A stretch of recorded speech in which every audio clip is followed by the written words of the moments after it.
दोस्तों बहुत बहुत स्वागत करता हूं आप सभी का। आजाद देश में चुनाव आयोग से लोकतंत्र के भविष्य के लिए जो सपने देखे थे, आज वो सपने बिखरते हुए नजर आ रहे हैं। सड़क से लेकर संसद तक इलेक्शन कमीशन की निष्पक्षता पर सवाल खड़े हो रहे हैं। दोस्तों इस समय पूरे देश में चुनाव सुधारों को लेकर बहस चल रही है। देश की सारी पार्टियां चुनाव सुधारों के संबंध में अपनी अपनी राय रख रही हैं। विपक्ष की तमाम पार्टियों ने एक सुर में कहा कि चुनाव ईवीएम से नहीं बैलेट पेपर से होना चाहिए। वहीं लोकसभा में विपक्ष के नेता राहुल गांधी ने कहा कि सभी राजनीतिक दलों को चुनाव से एक महीने पहले ऐसी वोटर लिस्ट दी जाए जिसे मशीन के जरिए पढ़ा जा सके। अगर चुनाव आयोग को अपनी मर्यादा और गरिमा की फिक्र है तो उसे विपक्ष के तमाम नेताओं के सवालों का जवाब देना चाहिए और संसद में जो इस समय चर्चा हो रही है उसे भी चुनाव आयोग को गौर से सुनना चाहिए। चुनाव आयोग पर अब तक जितने भी आरोप लगे, अब वक्त आ गया है कि चुनाव आयोग को इन सारे सवालों का, उन सारे आरोपों का एक एक करके जवाब देना चाहिए। जहां देश की तमाम पार्टियां एक सुर में कह रही हैं कि चुनाव बैलेट पेपर से होना चाहिए, तो इन सब के बीच बीएसपी चीफ मायावती जी ने भी चुनाव सुधार के संबंध में 3 बड़े महत्वपूर्ण मुद्दे पर जोर दिया है।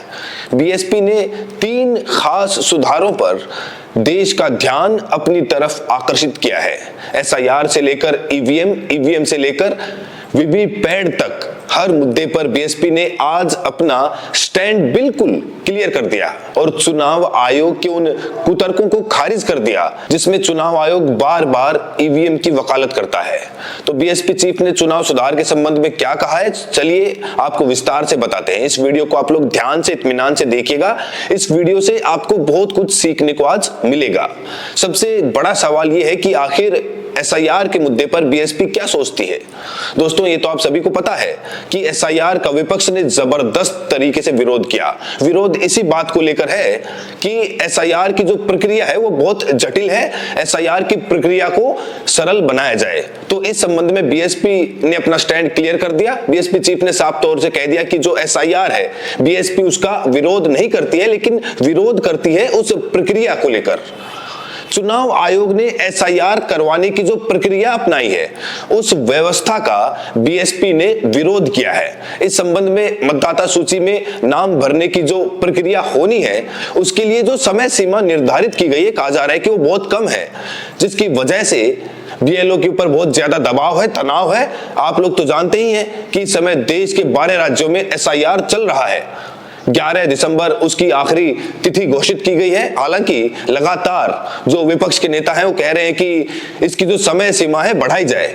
आज मायावती जी ने भी क्लियर कर दिया कि इसकी समय सीमा बढ़नी चाहिए, समय सीमा बढ़ाई जानी चाहिए। इसको लेकर खास तौर से उन्होंने उत्तर प्रदेश का एग्जाम्पल लिया। उन्होंने कहा कि उत्तर प्रदेश में 15 करोड़ 40 लाख वोटर हैं। ऐसे में एक महीने में क्या इन वोटर्स तक बीएलओज पहुंच सकते हैं? उन्होंने कहा कि अगर उत्तर प्रदेश में एसआईआर का काम जल्दबाजी में पूरा करने की कोशिश की जाएगी तो इसका नतीजा ये होगा कि अनेकों वैध मतदाता जो खासकर गरीब हैं और काम करने के सिलसिले में बाहर गए हुए हैं, तो उनका नाम मतदाता सूची से रह जाएगा और वो बाबा साहेब भीमराव अंबेडकर द्वारा ऐसे व्यक्तियों को दिया गया वोट डालने का संवैधानिक अधिकार से वंचित कर देगा, जो कि पूर्ण रूप से अनुचित होगा। अतः एसआईआर प्रक्रिया को जल्दबाजी में ना कराकर इसके लिए उचित समय दिया जाना चाहिए। उन्होंने स्पष्ट करते हुए कहा कि एसआईआर के लिए जो समय सीमा निर्धारित की गई है वो नाकाफी है। अगर ऐसा होगा तो जल्दबाजी होगी और जल्दबाजी होगी तो गरीब, शोषित, पीड़ित, वंचित समाज जो है वो वोटिंग के अधिकार से वंचित रह जाएगा, जो कि लोकतंत्र में एक अन्याय के रूप में माना जाएगा। इसके साथ ही मायावती जी ने चुनाव आयोग का ध्यान, देश का ध्यान उस तरफ भी आकर्षित कराया जिसको लेकर अभी तक संसद में चर्चा नहीं हुई है। दोस्तों ये तो आप सभी को याद ही होगा कि सुप्रीम कोर्ट ने पिछले दिनों एक फैसला दिया था और इस संबंध में चुनाव आयोग ने एक निर्देश भी जारी किया था कि अगर कोई पार्टी किसी आपराधिक प्रवृत्ति वाले व्यक्ति को उम्मीदवार बनाएगी तो ऐसे लोग जिनका कोई भी आपराधिक इतिहास है, उन्हें अपने हलफनामे में इसका अपने आपराधिक इतिहास का ब्यौरा भी देना पड़ेगा, प्रकाशित करना पड़ेगा। किस राजनीतिक पार्टी से वे चुनाव लड़ रहे हैं, उस राजनीतिक पार्टी की भी जिम्मेदारी होगी कि वो इस सूचना को अपने स्तर पर राष्ट्रीय अखबारों में प्रकाशित करे। अब इस फैसले को चुनौती दे दी है बीएसपी ने। बीएसपी ने कहा कि ये जो व्यवस्था है बिल्कुल भी ठीक नहीं है। अगर ऐसा होगा तो इसमें उम्मीदवार नहीं, पार्टियों की गर्दन फंसेगी। उन्होंने चुनाव आयोग के तमाम तर्कों को खारिज करते हुए कहा है कि अक्सर ये पाया गया है कि जिस व्यक्ति को चुनाव लड़ने के लिए टिकट सिंबल दिया जाता है, उनमें से कुछ लोग अपना आपराधिक इतिहास पार्टी को नहीं बताते हैं, और अगर पार्टी को पता भी चलता है तो स्क्रूटनी के समय पता चलता है। और वैसे में ऐसे प्रत्याशियों के आपराधिक इतिहास को राष्ट्रीय अखबारों में छपवाने की जिम्मेदारी पार्टी के ऊपर आ जाती है। मायावती जी ने इस संबंध में चुनाव आयोग को एक सुझाव दिया है। उन्होंने कहा है कि आपराधिक छवि वाले प्रत्याशियों के संबंध में सभी औपचारिकताएं पूरी करने की जिम्मेदारी उन्हीं पर डालनी चाहिए, ना कि पार्टी के ऊपर होनी चाहिए। अगर आगे चलकर ये मालूम होता है कि किसी प्रत्याशी ने अपना आपराधिक इतिहास छुपाया है, तो इससे संबंधित हर प्रकार की कानूनी लायबिलिटी और जिम्मेदारी उन्हीं पर होनी चाहिए, ना कि पार्टी पर। इसके अलावा मायावती जी ने चुनाव आयोग का ध्यान उस तरफ भी आकर्षित कराया जिस पर चुनाव आयोग ध्यान नहीं देता है, या फिर वो इस मुद्दे को बार बार अनसुना कर देता है। दोस्तों, ये तो आप सभी जानते हैं कि इस समय पूरे देश में बैलेट पेपर से चुनाव कराने की मांग तेज हो गई है। ऐसे में बीएसपी ने एक बार फिर से ये स्टैंड क्लियर कर दिया चुनाव आयोग के सामने कि चुनाव बैलेट पेपर से होना चाहिए, बैलेट पेपर से होना चाहिए, ईवीएम से चुनाव नहीं होना चाहिए। चुनाव आयोग के तर्कों को भी बीएसपी ने आज पूरे तरीके से खारिज कर दिया। इतना ही नहीं, बीएसपी चीफ ने यह भी कहा कि अगर चुनाव आयोग बैलेट पेपर से चुनाव नहीं करवा सकता तो कम से कम वीवीपैट के डब्बों में जो वोट डालते समय पर्ची स्लिप गिरती है, उन सभी पर्चियों की गिनती सभी बूथों में करके ईवीएम के वोटरों से मिलान किया जाए।